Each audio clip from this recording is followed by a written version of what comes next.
नमस्कार, आप देख रहे हैं प्राइम न्यूज। मैं हूं राजेश कुमार। वक्त यूपी प्राइम का है। रिटायर्ड आईएएस सतेंद्र सिंह के कई ठिकानों पर सीबीआई ने छापेमारी की। इसके बाद सीबीआई ने कई दस्तावेज बरामद कर उनकी जांच शुरू कर दी। जानकारी के मुताबिक सतेंद्र सिंह और उनके परिवार के नाम पर 44 संपत्तियों के दस्तावेज और 36 खातों के बारे में जानकारी मिली है। संपत्ति की कीमत 100 करोड़ से ज्यादा बताई जा रही है। उन पर 2012 से 2014 के बीच कौशांबी का डीएम रहते हुए घोटाले का यह आरोप है।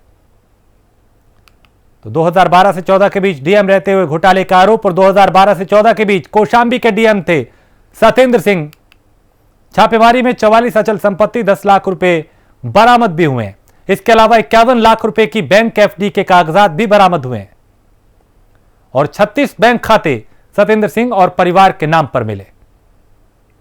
तो 2 करोड़ 11 लाख रुपए के सोने चांदी के जेवर भी बरामद हुए हैं और पुरानी करेंसी के भी 1 लाख रुपए लॉकर में मिले। तो लखनऊ आवास पर सीबीआई की छापेमारी हुई।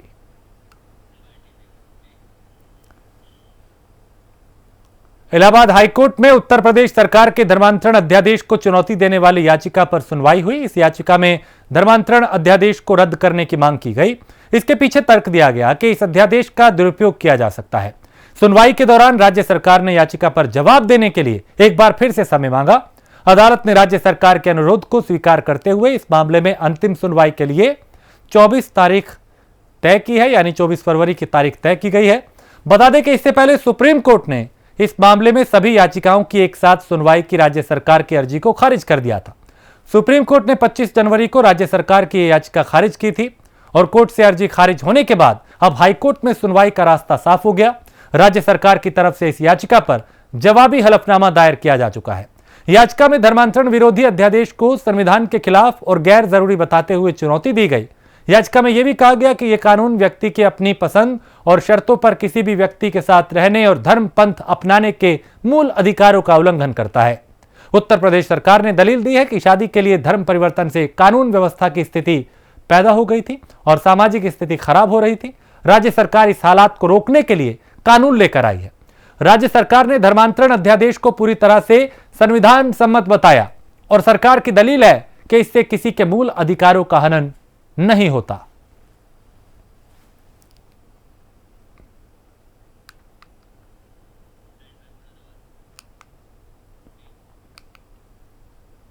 समाजवादी पार्टी के सांसद आजम खान और उनके बेटे अब्दुल्ला आजम की आज मुरादाबाद के एमपी एमएलए स्पेशल कोर्ट में पेशी हुई। आजम खान और अब्दुल्ला आजम की पेशी छजलैट प्रकरण और पूर्व सांसद जया प्रदा पर आपत्तिजनक टिप्पणी करने के मामले में हुई। पिता पुत्र को कड़ी सुरक्षा में सीतापुर जेल से लाकर मुरादाबाद कोर्ट में पेश किया गया। दरअसल जनवरी 2008 में छजलैट थाने में आजम खान और उनके बेटे अब्दुल्ला आजम समेत कई नेताओं पर केस दर्ज किया गया था। इस मामले में कोर्ट में पेश न होने पर आजम खान के खिलाफ एक अन्य मामला दर्ज किया गया था।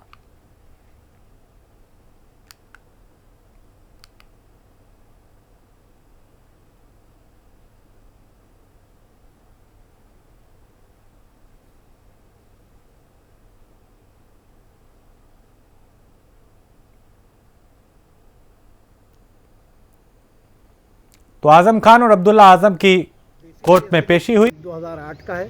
एक जो एब्सकॉन्डिंग की हैसियत से इन पे केस लगाया गया था वो 174 AIPC का है, वो था। तो उन दोनों केसेस में चार्जेस फ्रेम किए गए हैं। एक केस में अब्दुल्ला आजम साहब पे और आजम खान साहब पे और एक केस में खाली आजम खान साहब पे। अगली डेट क्या लगी है? अगली डेट एक केस में तो लगी है 4 तारीख जी और एक केस में लगी है 8 तारीख। अच्छा वकील, अब टोटल कितने केस हैं आजम खान साहब पर? यहाँ पर 3 केसेस हैं और पूरे ऑल अगर बात करें रामपुर और सब मिलाकर ओवरऑल देखिए उसकी एग्जैक्ट फिगर तो नहीं पता है मगर राउंड अबाउट कोई 100 प्लस है। तो कितने अभी कितनों में जमानत हो चुकी है? मैक्सिमम में हो चुकी है। अच्छा, सुप्रीम कोर्ट में भी कोई अभी फाइल वो भी पेंडिंग है। जयप्रदा वाला मामला भी था क्या? जी जयप्रदा वाला मामला भी था। उसको कौन सी डेट पड़ी है? उसमें भी 8 तारीख पड़ी है। वो इन्वेस्टिगेशन में है अभी उसमें चार्जशीट फाइल नहीं हुई है। तो किसान आंदोलन में लगातार सियासी सरगर्मियां बढ़ती जा रही हैं और हर रोज कुछ नया सामने आ रहा है। इस बीच किसानों ने ऐलान कर दिया कि हम भारत बंद करेंगे।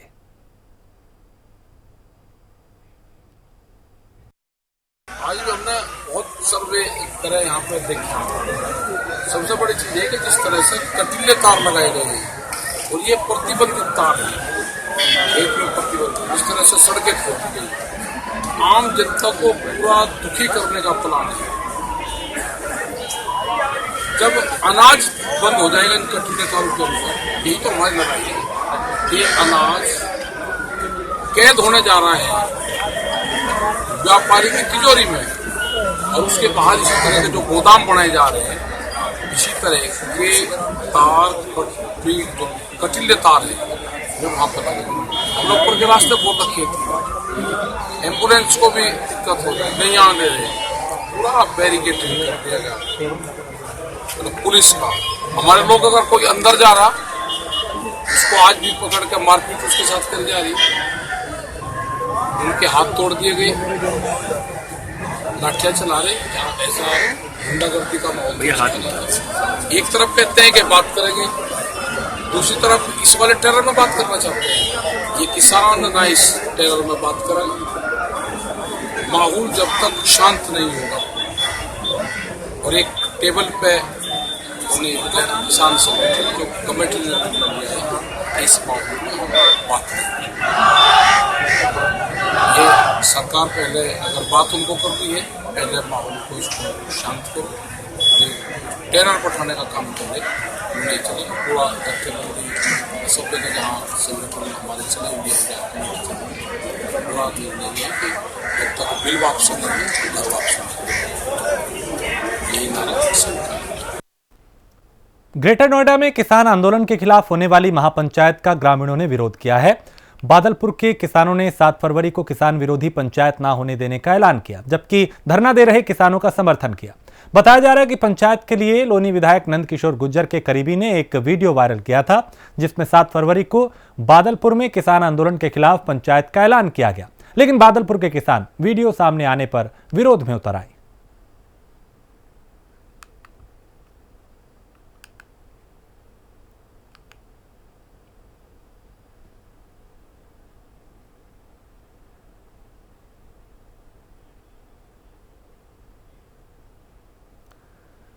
और वाराणसी में सपा जिलाध्यक्ष सुजीत यादव को कुछ दिन पहले अज्ञात लोगों के जरिए जान से मारने की धमकी मिली, जिसको लेकर पूर्व राज्य मंत्री सुरेंद्र सिंह पटेल समेत कई सपा नेता और पदाधिकारी आज एसएसपी से मिलने पहुंचे और धमकी देने वालों के खिलाफ कार्रवाई की मांग की।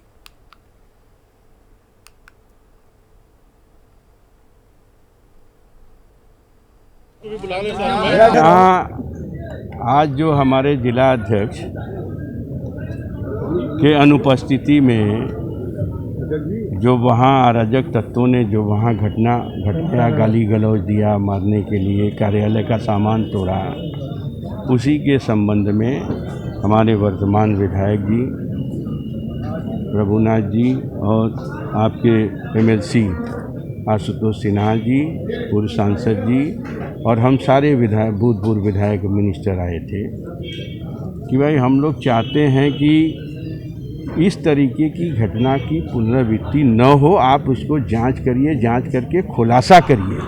और अगर उस समय तो संजोग था कि अगर वो हमारे जिला अध्यक्ष नहीं थे और अगर जिला अध्यक्ष होते तो क्या घटना घट जाती, ये तो बताया नहीं जा सकता। एसएसपी महोदय से मिलने हम सब लोग आए हैं। पार्टी के जिला अध्यक्ष लक्कड़ जी पर उनके कैंप कार्यालय में जो घटना घटी है उसकी जांच करावें, जो भी दोषी है उसके खिलाफ कार्रवाई हो।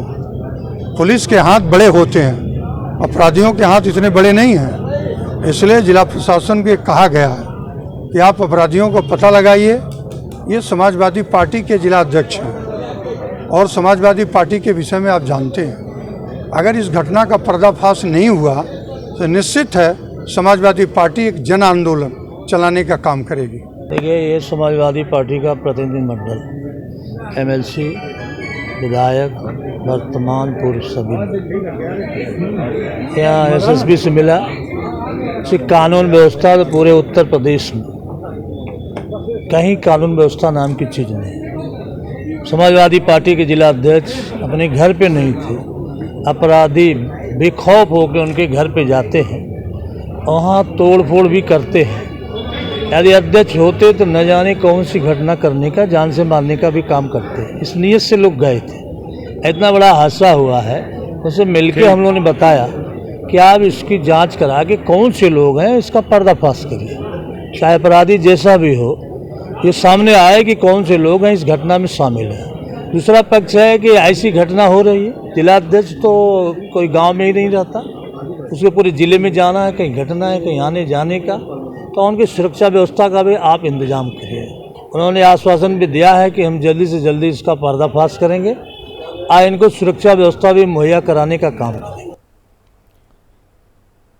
और खबर बलिया के रसड़ा तहसील से है, जहां पर इंसानियत को शर्मसार करने वाली खबर सामने आई, जहां बुढ़ापे की लाठी बन सकने वाले बच्चों ने अपने ही मां को कागजों पर मृत घोषित कर दिया। ये काला कारनामा बच्चों ने महज थोड़ी सी संपत्ति के लिए किया और इतना ही नहीं, कब्जे के बाद घर से बाहर का रास्ता भी दिखा दिया। आपको ये भी बता दें कि बलिया के रसड़ा तहसील से एक चौंकाने वाला मामला सामने आया, जहां जिलाधिकारी कार्यालय पहुंची एक बुजुर्ग महिला अपने बच्चों पर ही वो गंभीर आरोप लगाती हुई नजर आई।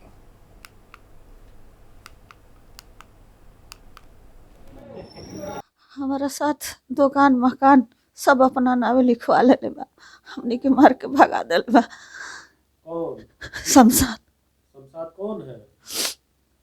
शमशाद लड़का। आप एसडीएम रसड़ा को एक दरखास्त दी है जिसमें आपको मृतक घोषित किया गया है। हाँ। तो आप तो जिंदा हैं, तो फिर आप मृतक कैसे हुए? तो उहे न बनैले बा, लिखवैले बा। और ये कहाँ मृतक घोषित कइल गइल बा? नगर पालिका में कहाँ पे? हाँ, नगर पालिका में कइल बा। नगर पालिका में? हाँ। के कइले बा? शमशाद। शमशाद। लेकिन आप तो जिंदा बानी। हाँ। जनवरी के महीना 2021 साल है। हाँ। और आपके मृतक कौन साल पहले घोषित कइल गइल बा? 3 साल न। 3 साल हो गए। हाँ। जानकारी ना भइले बीच में? ना। कब जानकारी भइला? जब हमके भगा दिलस, उनके भगा दिलस, तब जाके मालूम भइल। आप ऊपर के अधिकारी से का कहल चाहतनी? हम चाहतनी मकान दुकान उनके नाम से हो जाए हमारे शहर के। मेरी माँ मैमुन्नेसा, पिता जैनुल अंसारी। मेरी माँ भी जिंदा है, पिता भी जिंदा है। और जो है ये जो है मैं गुहार जो है ना एसडीएम महोदय को जो है ना दिया हूँ, अवगत कराया हूँ कि मेरी माँ को जो है ना सन 2017 में जो है ना मृत्यु घोषित करा दिया गया है। ये जो है कार्यवाहक जो है ना रसड़ा नगर पालिका के वशिष्ठ नारायण सोनी हैं, उनसे मिली भगत जैसे भी बना करके जो है ना रिश्वत के बल पे, वो भू माफिया है मेरा भाई, बहुत बड़ा उसका जो है ना संपत्ति भी है, उसके बावजूद भी जो है ना इस तरह का गंदा काम किया है मेरे माँ बाप के साथ। मैं भी भाई हूँ, मगर उनको जो है ना मार पीट करके जैसे भी जो है ना हटा दिया और उन नाम जो है ना चढ़वा लिया है परिवार के नकल में, और गिरीकर में भी नाम चढ़वा लिया है। अब कह रहा है कि मेरा है। मैं इसीलिए गुहार लगा रहा हूँ कि मुझको न्याय मिले, उसको दंड से दंड सजा मिले, जो किया उसको भी सजा मिले। इस तरह के कितने लोगों को जो है ना नगर पालिका ने मृत्यु घोषित कर दिया। ये बार बार की इन लोगों की परंपरा है। मैं बहुत परेशान हूँ अपने माँ बाप को लेकर के। अब मैं चाह रहा हूँ कि न्याय मिले इन लोगों को। कोरोना काल में बंद हुए स्कूल को खोलने को लेकर सरकार पूरी सतर्कता के साथ कदम आगे बढ़ा रही है, जिसके तहत सरकार ने 3 महीने पहले ही कक्षा 9 से 12वीं तक के स्कूलों को खोलने की इजाजत दी थी और स्कूल कोरोना प्रोटोकॉल के तहत चलाए जा रहे हैं। लेकिन अब भी नर्सरी से लेकर 8वीं तक के स्कूल बंद हैं। इसको लेकर रायबरेली स्कूल मैनेजर एसोसिएशन के बैनर तले नर्सरी से 8वीं तक के विद्यालयों के प्रबंधकों ने जिलाधिकारी के माध्यम से उत्तर प्रदेश सरकार से मांग की है कि विद्यालयों को पूर्ण रूप से खोला जाए।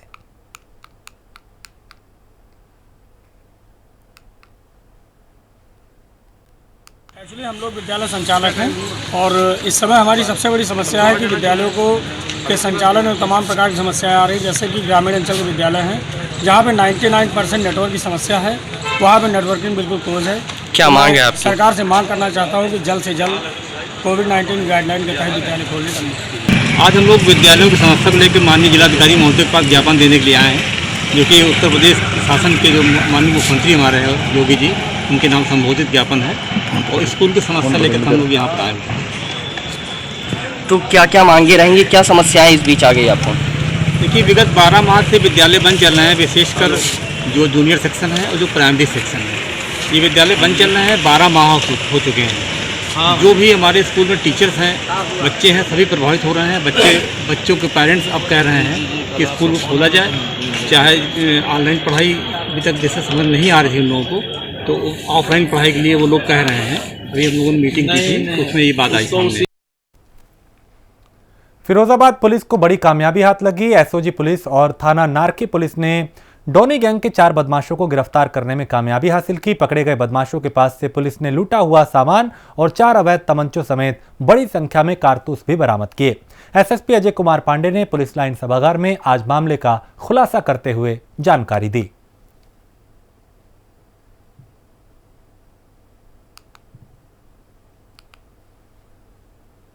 फिरोजाबाद के नारकी थाना क्षेत्र में 24 जनवरी को लूट की घटना हुई थी एक सर्राफा व्यवसायी के साथ। उसमें वर्कआउट करने के लिए हमारी 5 टीमें लगी हुई थीं, जिसको आज सफलता मिली है। इसमें डॉनी गैंग का नाम प्रकाश में आया है। डॉनी गैंग के 4 बदमाशों को मुठभेड़ में गिरफ्तार किया गया है। इन चारों बदमाशों से करीब 3.5 लाख से ऊपर का माल बरामद किया गया है। 2 मोटरसाइकिलें बरामद हुई हैं और 4 अवैध असलहे और 1 दर्जन से ज़्यादा कारतूस भी बरामद करने में सफलता मिली है। चारों बदमाशों से हुई पूछताछ में डॉनी गैंग का नाम सामने आया है। डॉनी उर्फ प्रदीप ये फरार है। इसके साथ ही राकेश कश्यप नाम का एक स्वर्ण व्यवसायी है जो आगरा का निवासी है, वो भी फरार है। इनकी गिरफ्तारी के लिए भी टीमें काम कर रही हैं। गुड वर्क करने वाली टीम को हमने 25,000 के नकद इनाम से नवाजा। रायबरेली शहर को सुंदर, स्वच्छ और इको फ्रेंडली बनाने की कवायद डीएम ने बड़े जोर शोर से शुरू कर दी है। इसी क्रम में डीएम वैभव श्रीवास्तव ने आला अधिकारियों के साथ चौराहों का निरीक्षण किया। निरीक्षण के दौरान चौक पड़े नालों को देखकर जिलाधिकारी भड़क उठे और संबंधित अधिकारियों को, कर्मचारियों को फटकार लगाई।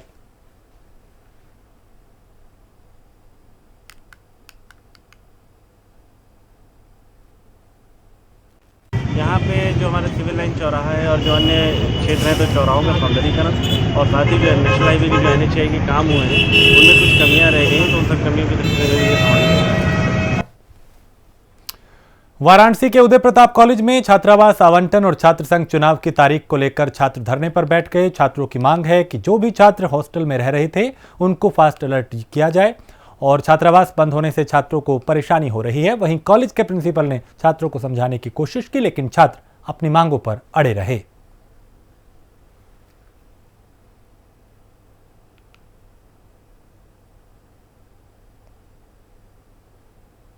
आज यहाँ पे आप लोग किस लिए बैठे हैं? यहाँ पे हम अपनी 2 मांगों को लेके बैठे हैं। पहला कि छात्र संघ चुनाव अधिकारी घोषित करने के लिए और छात्र आवास आवंटन के लिए, जिसे विगत कई दिनों से हम लोग लगातार प्राचार्य जी को अवगत कराते रहे हैं। उसके बाद भी इनके कान पे जू नहीं रहेगा, इसलिए आज हम क्षुब्ध होकर धरने पे बैठे हैं। डायरेक्टर द्वारा कुछ आश्वासन मिला? अभी हमें आश्वासन मिला था कि 31 तक हम निर्णय ले लेंगे, लेकिन अभी तक कोई निर्णय उनका नहीं आया है, जिससे उन्होंने हम लोग क्षुब्ध होकर यहाँ धरने पे बैठे हैं।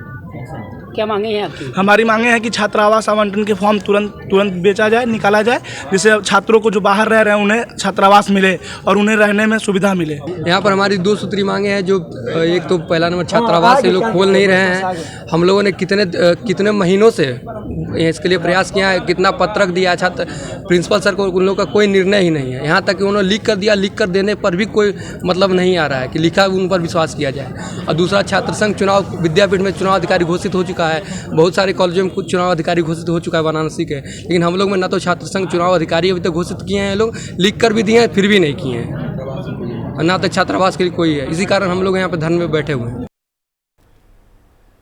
अमेठी में लोगों को जागरूक करने के लिए सड़क सुरक्षा सप्ताह मनाया गया और एसीसी प्राइवेट लिमिटेड कंपनी के सहयोग से सड़क सुरक्षा नियमों का पालन करने के लिए एक कार्यक्रम का आयोजन किया गया, जिसमें लोगों को हेलमेट भी वितरण किए गए और सड़क के नियमों के प्रति अपील की गई कि इसका पालन जरूर करें।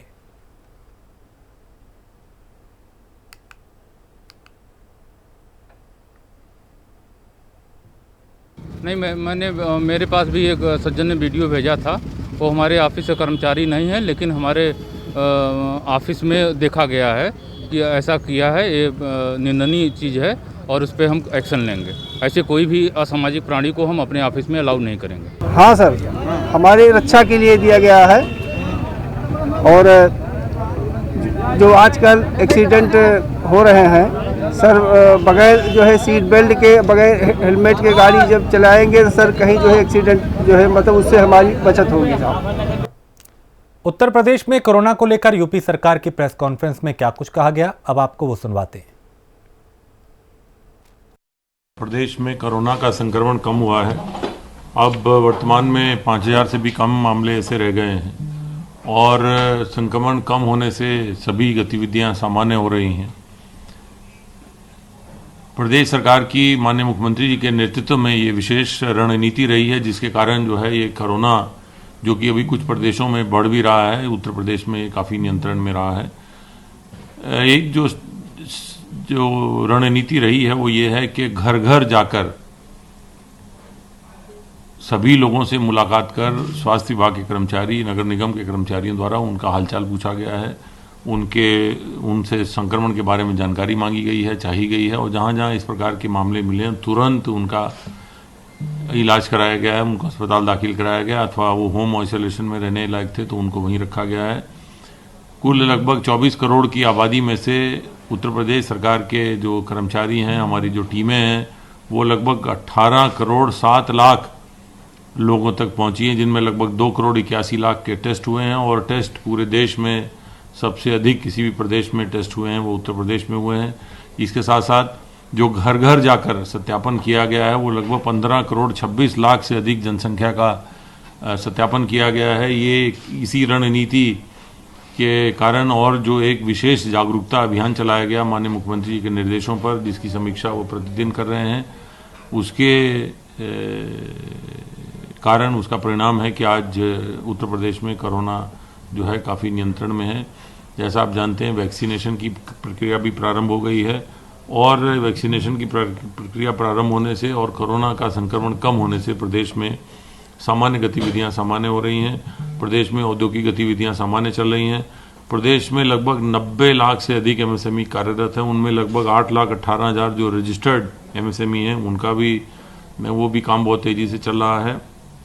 प्रदेश में मिशन रोजगार का कार्यक्रम उत्तर प्रदेश सरकार द्वारा चलाया जा रहा है, माननीय मुख्यमंत्री जी की द्वारा इसकी समीक्षा भी की जाती है और मिशन रोजगार में जो सरकारी विभाग हैं, परिषद हैं, आयोग हैं, निगम हैं, इन सब में जो वैकेंसी हैं, जो रिक्तियां हैं, उनको तत्काल भरने के आदेश दिए गए हैं और वो प्रक्रिया में हैं।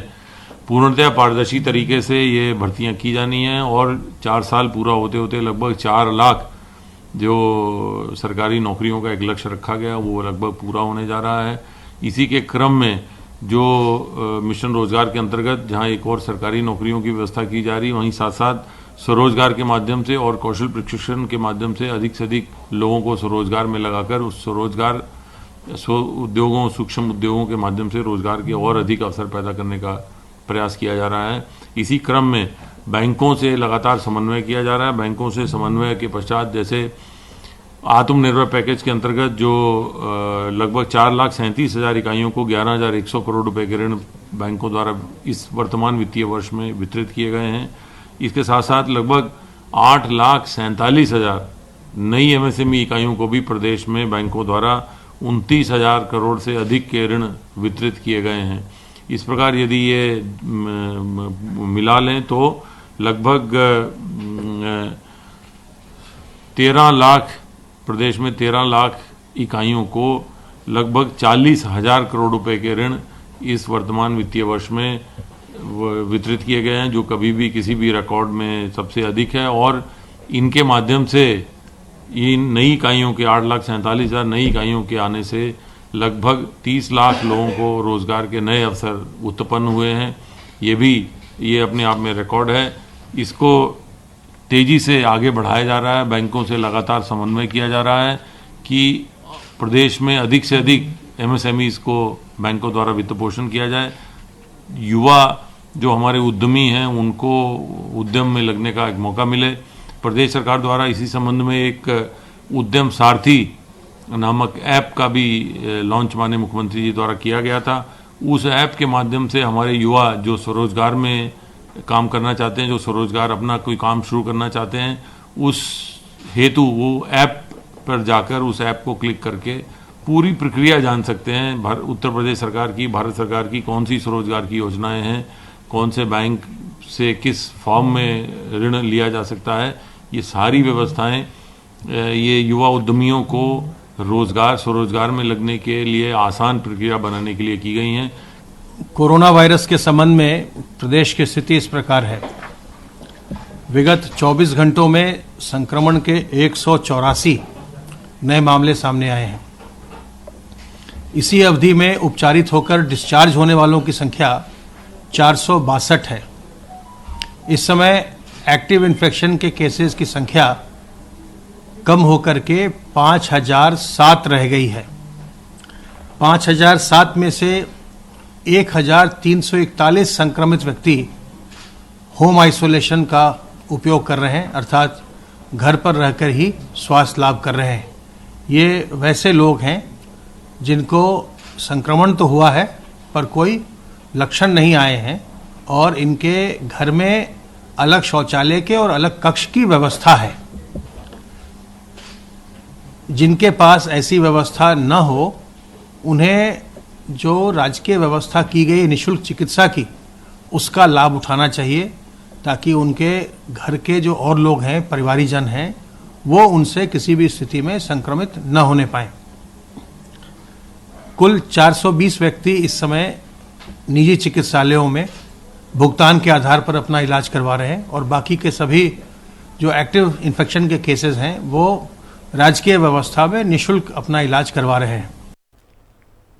और इसी के साथ इस बुलेटिन में फिलहाल इतना ही। देश प्रदेश की बाकी खबरों के लिए आप देखते रहिए प्राइम न्यूज।